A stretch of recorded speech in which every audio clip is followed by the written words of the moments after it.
dami nagtatanong sa akin kung bakit di ko na daw ginagamit yung main account ko. So guys, nagkaroon siya ng problema. So, i-update ko kayo kapag uwi ko sa Pinas kung magiging okay pa yung account ko or hindi na. Kasi na-ban siya. Ano, kaya nagkaroon na naman siya ng problema. Same before. Kaya hindi ko siya ginamit. So, i-update ko kayo kapag naging okay yung account ko. Pansamantalang, ito na munang second account ko yung gagamitin ko. Kayong mga nasa ibang bansa, mag-ingat-ingat kayo. Baka meron kayong maipost na hindi dapat. Kaya mag-ingat kayo.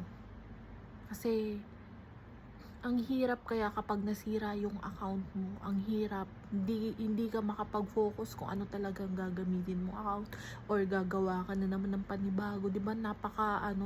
Napakahirap saka nakakapagod kapag panibago na naman yung account mo. Ako ngayon buwan nakailan gawa ako ng page. Napakadami, siguro 6 na yung nagawa ko.